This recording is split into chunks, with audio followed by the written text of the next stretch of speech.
do you think this is a beneficial to the Gambian people or abe mansakunda na fala wala abe bankudu na fala da batel na fala apuka Kenya nyinta kajubenno yamre ko ka duwol kan ka doko ke dollar manan ko be mansakunda lon kan wala man be mansakunda ke problem bankudu ko economy boyta e ko banko ko do man soto par sandu nyindo ite ka sude nyaade le kam vice president million sabo mi an ko lo kani anyway mfalanka mo lo vice president million sabo kani I Manglala, because I know better, you know.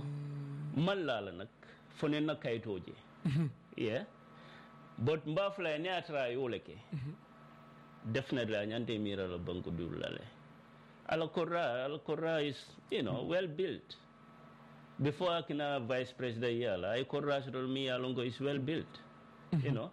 We have seen a vice president mimanta that vice president residence, a state house wokono. But he never requests extra money to renovate his place. Abenyame abole nyama. Who does that? That's Lawyer Dabo. Okay. Yeah. Amanta jana abala resident afanna suokono. But then even fonko atodo cement block killing aman la fala felukan. You know. So he can do the same. He's a brother from Nyani, so I'm telling him, we are disappointed as Nyaninkas. You know. Honorable Yuberke, Banco de Ola Sulo, Nila Tarambulo, Nina Bake, Barry Aronco, and Beborika Watula, and Kirila Dumbi, and American Belu de Tolla, and Juberke, bring along Konyiminke, Tarambulo Meloculo Senada Bake, Amasakunda Lakoto, Banco de Lakoto, Juberke, Changal Kurabi, Banco de Lucapumin, Bake, youth, employment and youth, look at Fenimanco, Amasim for Itumantra Jagan, Yamer the agriculture and the youth, Coleman Colefuniga and Banco, Etikajunya, and funny get a motive ko be sembo di le baake maroloto do moroto do kolto an kenya men ko be jankula baake be dum funny get ko jigla teta baake député bu be sering pour ka ko jibe funny get la ko to minister on the minister of youth and sport bakari baji ngajele a million ta min tar kanya 170,000 e ko alo changa ikadi ana musola bare ko sumi muta kabe sunya fon morundila e ko député ngenta bondila what is your take on this Deputy ba bondila nyaare for deputy leata yalo Gambian need to understand this okay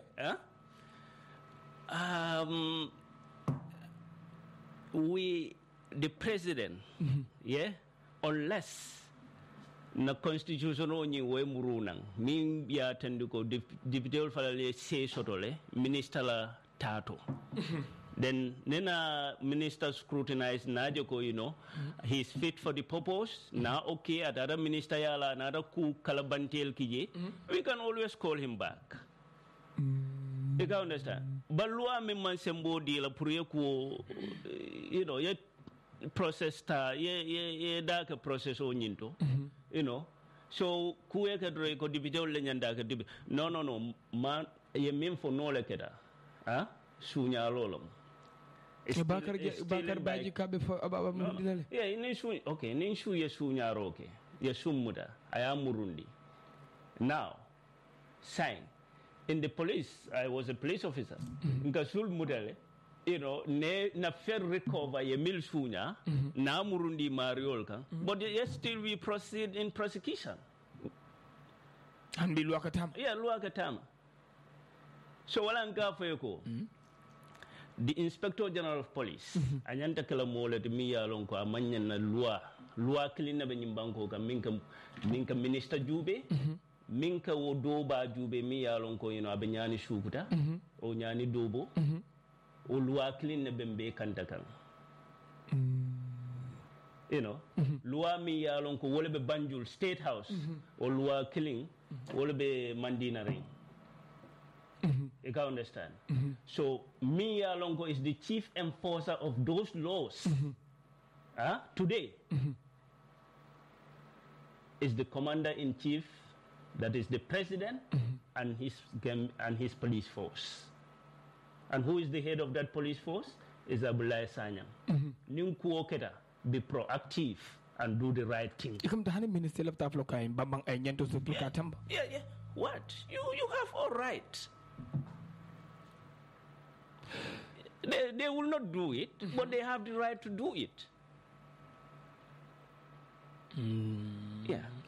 9,947-512-2 King FM Radio minute drongo di kirila la tariya okay ama faham ko impeachment falam process lam luwale bal okay so mba fala ko député dum bumbe nyame sande pour yo impeachment process start ye succeed at a kenola because of the député bunna fonko nyimbe nyame and the number requires pour I succeed at a kenola sande at a kenola fa ko manjamim be siring na nyin constitutional I power min di mansanyin supersede that of the legislature supersede that of the judiciary avay manja sembo wara badale barkafa bebe tukuni mimna wolam na constitutions na constitutional nying fole falling you know power soul ye law inyanta law la nyaming bajala all these three arms of government they can exercise their function effectively and efficiently to make sure that they achieve what they desire. But at this point in time, we have a very weak constitution. We have to manage with it. Near Jube, even near la loi data, by right, they should be the sole proprietor of their own sole attitude of their own process. But then, near loi na their pastor, it must go to the executive, to the president, for his assent. Janabekala luadi. We have a country, you can understand, whose supreme, leadership rests on the president. So the president is very, is very powerful to undermine all these organs of government. Ako is very powerful to undermine what I'm going to be can you not get Abdullah Lamel Kolabato? Alabarka if some inshallah. Double and orders. Yeah. Okay, is min tambida. Near Jube. Ye luaning interpret nyaming. Modol falalsi descending opinion sort of knowledge to interpret it in different ways. Because Section 5 is about request for a permit for you to use a public procession. You can understand? Ibajala IGP Falang will be notified and grant them a permit and protect them during their procession. Okay, because of ilanyim kebal permitola, and they start saying that it is our right to go out without using that loudspeaker. So ni fintita inate mutawonyama, ye convict unlawfully. You can understand? Their right has been violated under the Constitution because constitutional provision supersede that of the Public Order Act. So you can't do beloko. Wala ka banku del deming. Ikafu kumbe fintila either permit or without permit. Because million the permit or dealer, all ke bang fare mugasona permit or deal. Do you think, Honorable Muhammed Kanteh, America, the president of Kumakomi, for during the campaign in this country, electoral IGP abetamaka wala? Yeah, abetamaka wala. And the president for IGP betamala wala. The personality of the current IGP, president for abetamala wala. Yeah, because he's trying to secure his position. Yeah, all the time we have seen Bailey in several occasions, 2 occasions. So he doesn't want to be sacked. He loves police. Sanga juberke ninko president ning Abdoulaye Sanyang itamre jumale folo banko don la nyento possible tariya kono. Of course, president Yafore, FM is in record. Because ning karifayo tambida. Mbenna IGP instructor. A canal permit or di mola kotek nimbanko kanya. And najo wobe caring. So najo ko, this is a conspiracy theory. ita futale ka banku dil nakar yamar nakarol ila nakar man tambi wala the president and the IGP ba banku dil nakar kanne ila nyanto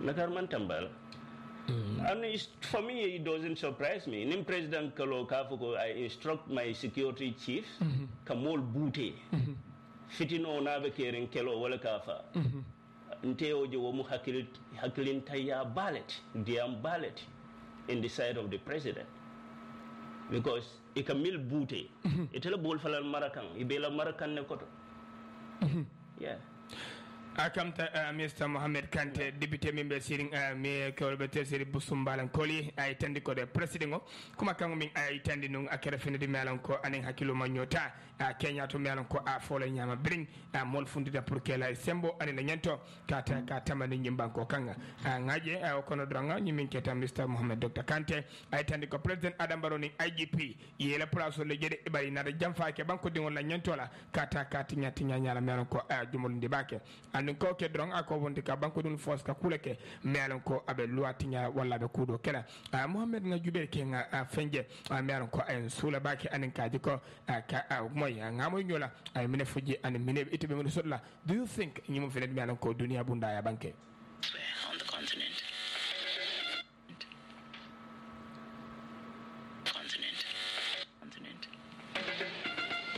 Many thanks, Audrey. The United States Department of State has published its latest investment climate statement accusing Gambia's President Adama Barrow's government of turning a blind eye to corruption, as Omar Wali reports from Banjul. The report says since President Barrow came to power in 2017, his government has turned a blind eye to corruption and no one has been convicted of graft. Foreign companies from certain countries routinely use inducement equivalent to bribery to secure government contracts. During 2016 presidential campaign, President Barrow had promised that his government will be transparent and accountable to Gambian people and that cabinet ministers will publicly declare their assets. But 5 years into his presidency, some ministers have yet to declare their assets. According to the report, low level of corruption is widespread and high level of corruption is likely common but remains underreported.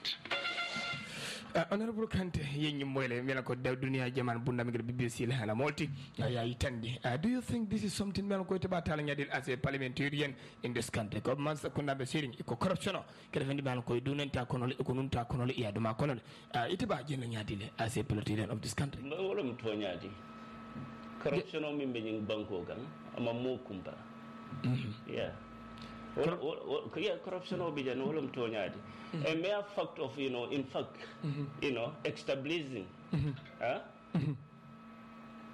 permanent secretary position of investment stationed at the state house of corruption net what official kono milka kijenu before any investment investor millionaire they have first point of contact at the presidency led. What is a corruption? We have a diaper. Me alonko they are responsible for investment issues. Why establishing that PS position at the State House? Because you want to know, as a president, you want to know the investors that are coming in Mune Binakan, and bribery in that at that instant, womu fended me alonko is likelihood to happen. Because mole be wo officer ni marakan eteni wole kanyoje who knows we have reports milia alonko welcome me for wolum nyindigo ni na wo officer they were they demand money from them. Akam ko hani min na pour que makor ke banko kan ma sa ko na be siring ila mo be siring officer nyinto e kan dirke million la wala bulo kon. Exactly. Then I was the director of intelligence at the State House. I received several, complaints of such. So do you think this can be reformed? Obviously, it should not be at the first place. Revert everything back to the, diaper. Do you think it's a disappointment to Gambian people? BBC la kibar talal ka joko iyo kumakan bonde ka joko dunia sute ko ba president Rambo man sekunda tulende corruption ko non. It's not disappointment. We know it is happening. It's not disappointment. We know nyin ko lebe ke kanjang. Corruption o jang kay is rampant. Corruption bill. Let me say it. Okay. Even our audit reports. National audit report. National audit reports. You know. The Banjul, famous Banjul project. For the road rehabilitation. Yadi mo kilina ikaya. No, they did not even go through tender process. So it's corruption. Yalo no how many kickback. They must have a kickback. All the parties, players in that project have a kickback from Hadim Gay. I know Hadim Gay. Hadim Gay must pay 150 million tax to the jury. Why is he not paying? Because he's working closely with the executive. Who are the executives? The executive, the president is the head of the executive in this country. And Gambia no understand. Unless Namoso Beosoto has a president of this country, we will continue in this status quo. It will never change. Because Deputy Sitayla Deputy Bunaye Diamo Sifa Befo, when President Mang Act Atekela. Jakam datu parang la Deputy Alsemama Nyawanya Niman Samama Ateken. Unless ye substantial number of people should media lonko they are foresight, they see the country at heart, the president, the executive support on their dubious act, you know, we pass a bill. But having that number in this current house would be difficult. So Gambia no ni mun na bankol na try na president ke lo tombong momi yalon ko ay banko surat has, you know, corruption or zero tolerance to corrupt officials, you know, and corruption no can na banko nyad nyim banko ka develop is easy, but corruption ole jantinya. But you have ko nyim banko politician or ko 69 net. Do you think fenati mi an ko te kaju nyadi? Today mari la barol to, you know, Baro, yeah, your you know, your commitment to issues. But nima mo kenyato ibalo no la nyadi lo ko ya ateni nyimu 609 net because imamarandi la banko la fankola. Yeah. So what mudia mo leti media lonko, you know, akabo mo level media la fahamo do ya the back. Honorable nga jubere ke bake kula mel ko be keke nyim banko kan bake dibte bongola bringa nyim balo ko defal ko be sila lungo lunna e yamer ko tulbe après ke bringa ko minister of trade han bi aman sotro nyim banko kan what are you taking ala to la ko la miro be community après ko minister bunda membe marra julian safarola man trekere nyim banko kan an balo nin ko dolbe de nyim banko kan minister kel asset declare comme milal ko ya BBC ala ko ke batala and nyamento yamer ko fendi men ko se keno andunga miro le melon ko nakira banko sambala. Yes, wala dandi ndeka for molye always na draft constitution ning nyantole murundi lana and we start engaging the minister of justice. We start engaging the minister of justice about it, you know, because there are clauses in that draft constitution media guarantee ko minister. Yeah, must before president you nominate, you must appear before the House of Parliament. You corrajol le soro. You can understand. Ite minister jani bina minister yala moto jolle bebul. Ite minister ela londo ela fahamo be nyadi la ni la londo be nyadi la pour ikanyim ikafo yenyi ministerial position mimara fesa mara no le bang. Gambianol will have that informed decision in you when you appeared before the National Assembly. And that draft constitution guarantees that. But there is no provision in the current constitution, you know, that gives powers to the National Assembly to go in for that.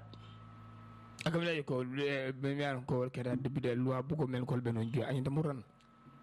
mean fine. Yeah, fair. Yeah. Do you think there are certain parliamentary but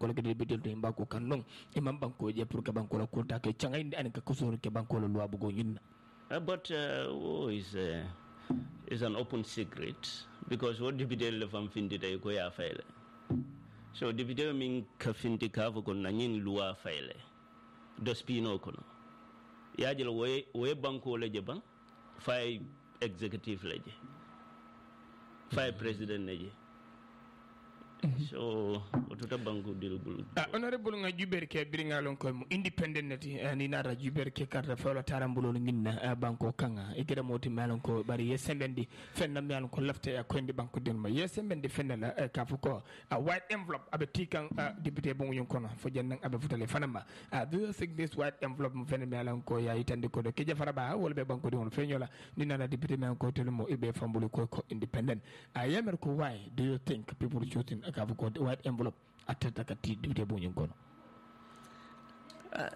ni white envelope ye nyinin kanye for brown no for white lo last time ba ye nyinin kanye na but namin fo ningo envelope on iba tilin nananu abetilin nan na Brimbe State House but na fo ko na do ko ke State House le fo mboraje President Barrow transo anana man dunna tema you know so ibe mol mil nyinin na kita white or brown envelope di wala kol sude mol konole at amanka ko ibita mo bele noma hanin na nying recent from below me along salary increment bill and 30%. Yeah independent all dol call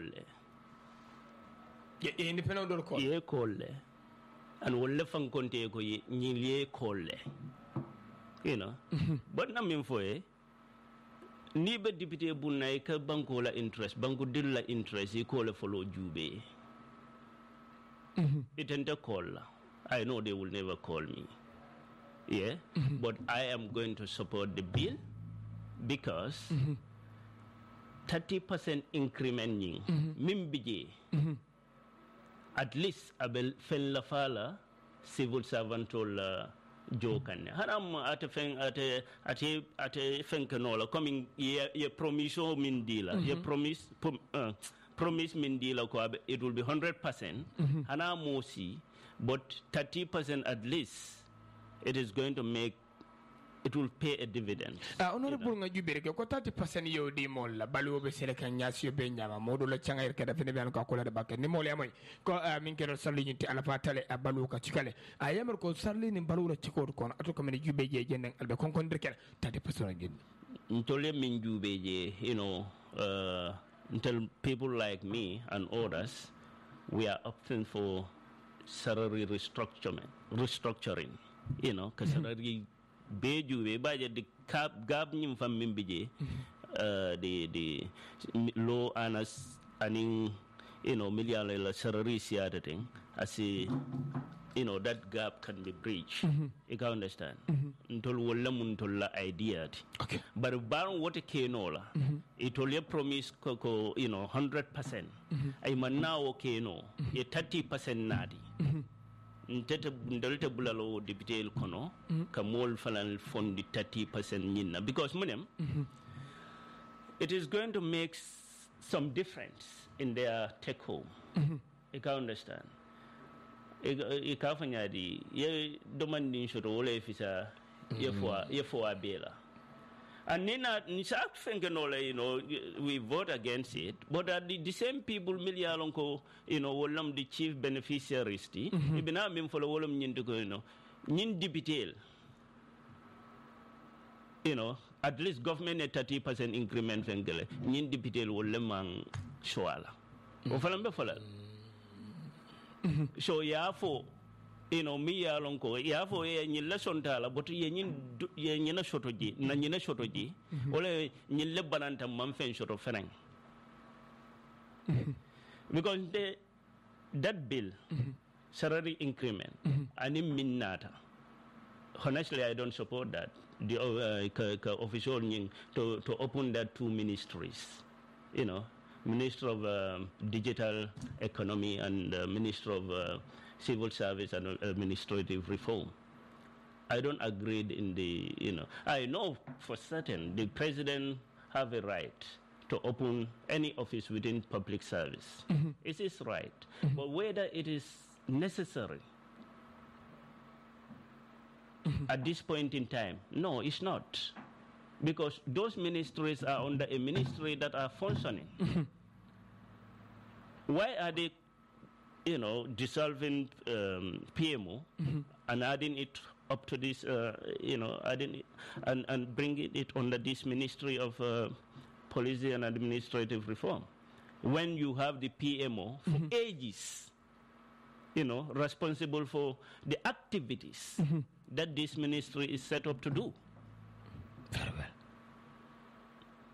So you are just creating, there is no economy, there is no money. That's why immense salary increment came out to 100%. So why opening another ministry that is going to attract money?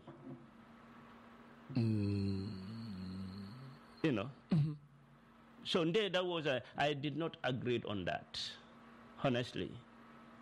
The opening of that ministries was meant for a purpose. Honorable nga jubere ke bring a float keta nyimba go kan nga jempen sa president ko be funda ka million tenaning lolo amida kana $45 million pour ka jego kayo plate ni nat boko dingol men ko le kera system multi ban nara je banko don funte ene jisu boba ya tande ko fonye ba kedo ni jenne da so system management agency man kanandre keno molla ngim fonye ba fanna president funde barhani bi akam da fo kenson kedal de barama jerke ya mar ko system management agency har kela ko tente nyaade pour ka banko don la nyanto jibe as a parliamentarian. Disaster, what mu kulet mi yalon ko alandarolem, bari wala nending manza kunda e bunda londe mi yalon ko naketa. They should be proactive, reaching out to those victims. But namune jijang abalafa warra. It will reaching out to victims who are victim or kumbondi kodeke. It's very sad, my brother. Very sad. I was in fact crying when I saw, a bunjal boy in the Kanjabang. A very good and, good looking structure. Self-contains a baby in the can. Mansakunda. But then, Jumale Adila, Social Security. Social Security is part and parcel of government of this country. The president is appointing the director of Social Security. Atelaka Social Security la director bondi adiata nyame nga Muhammed manjam bondi janne. So will you land allocate more? Social Security is need land allocation killer. They must I believe it's the same government. They should have done this thing in consultation with the physical planning, environment, to make sure that before they allocate people, citizens a place, verify it free from all verses, encumbrance. But more document or dialogue, either from the alkali document, physical planning, official transfer from area council, and all those not even lease. Way Bunjan Loji, how many years he's been struggling to have that money? One day, 2 days notice, very inhuman.